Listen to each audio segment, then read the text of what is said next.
The first day of spring is about beginnings. But Patty and Ken Brown can't move past an ending. Well, the hospice doctor felt like it would be about Easter, and that May was a stretch. That's Patty and Ken on their 25th, not long after Ken's diagnosis with ALS. Life since has become machines and suctioning.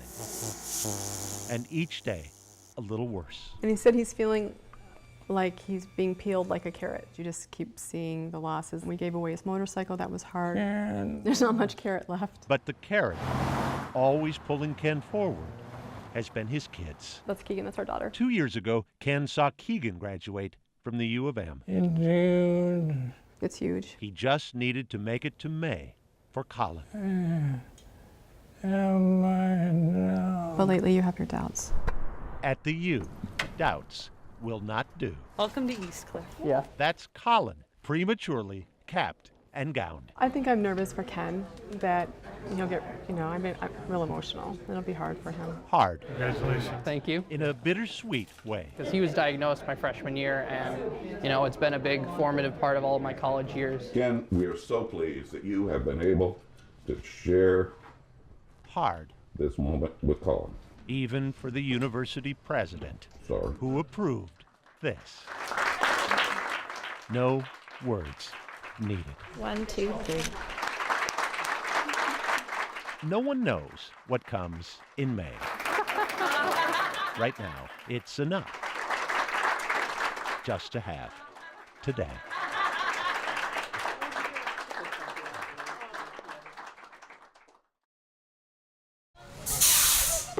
Hi, good morning, Gideon Pond. At Burnsville's Gideon Pond Elementary, the message Make a positive choice. is delivered by the principal. And I was amazed at the brilliance that walked through this door. Almost as important here Good morning, guys. as the guy who makes it stick. During the school day, he is the glue. Good morning. Take a good look at Davy Barsu. You want to take over? While you can, he's going places. Going dancing. Going for that smile. Going to avert yet another educational crisis. He forgot his socks, so he was going to get one more socks from the nurse today. But before we go any further, you should know about the changes taking place at Gideon Pond. What is it going to blend into? More than 40% of the students here are now Somali, Just like if you poured 2 liquids together, while 0% right? of the teachers are. I'm yet to interview a candidate. And not because Principal Chris Belmont hasn't been trying. I would love to, yeah.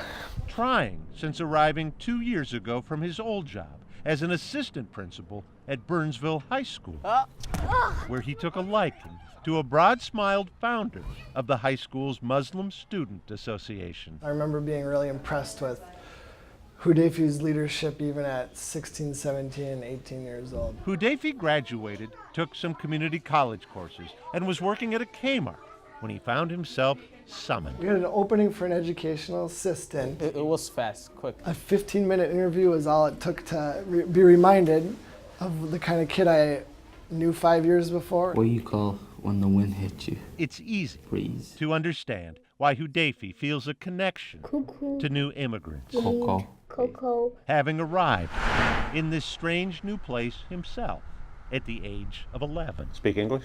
Nope. Were you scared? Yes. It's also telling that Hudayfi takes this part of his job so seriously. I'm worrying about today. You were not listening. Among Hudayfi's acquaintances at Burnsville High were some of the young Somali men convicted of the plot to join the terrorist organization ISIS. 2 or 3 kids were from my class. Reading about it, it's just memories come back.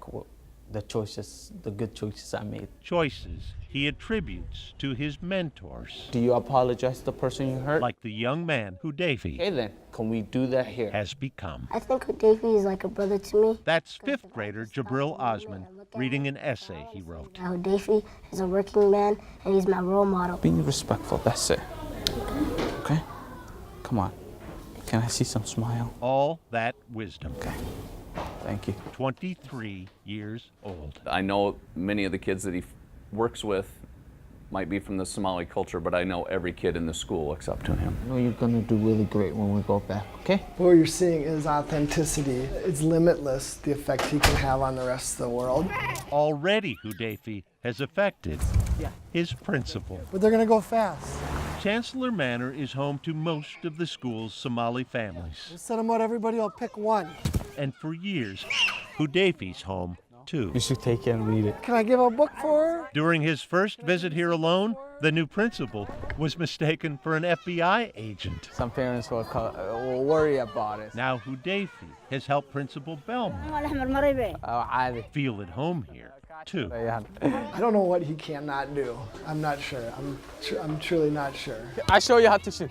Don't throw this like this. Don't do none of this. That struggle to find the school's first Somali teacher, Like Mr. Dungy taught you guys, yeah. Yeah. Hudefi, Yes. might just have that covered too. I want to be a teacher in elementary. I have dibs on Hudefi. That's like, we want him back in the school. Really? Hudefi Nice. is now looking into colleges. Bye, guys. The soon-to-be student Good night.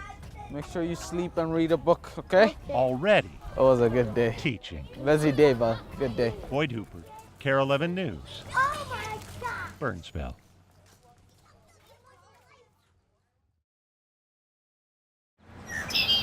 When this is your lake, and your ride, and your home, and your place, you need a good reason to leave.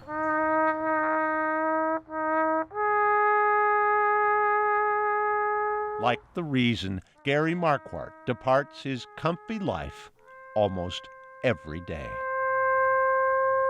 I love to hear taps echo through the cemetery. Graveyards near and far, There's some Civil War graves up in here. searching for veterans Here you go, Mr. Gould. for whom he can play.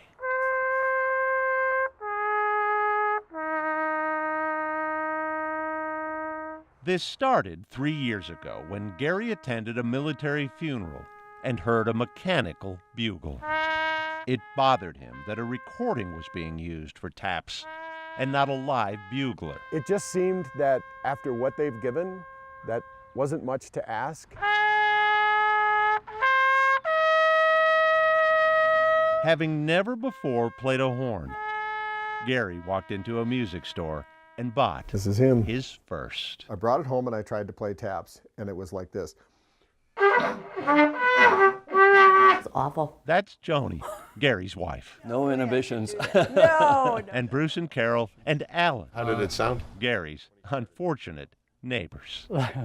Like maybe you better go to school or something. I would have given up. I would have moved out.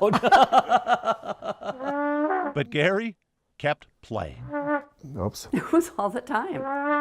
playing, taking lessons and playing. We were all hoping he would get better. And then he did.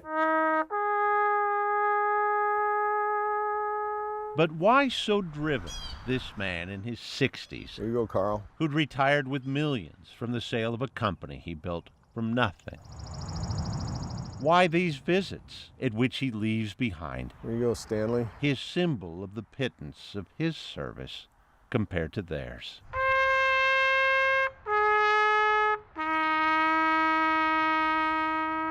Why leads back to a man once all but certain he was heading to Vietnam when a bleeding ulcer intervened. I collapsed at work, and all of a sudden I was 4F. 4F, unfit to serve, like his father had, like his high school buddies were, some of whom wouldn't come home, while Gary got a pass. I think ashamed is a word. I was ashamed that I was happy I didn't have to go. Which is why 5 decades later, Gary now wears a uniform.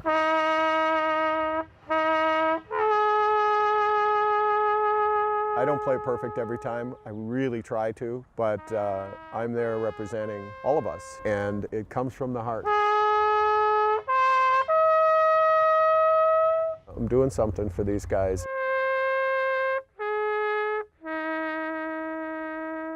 kind of like being among friends. Friends and neighbors who no longer close their windows but are drawn to them when Gary plays.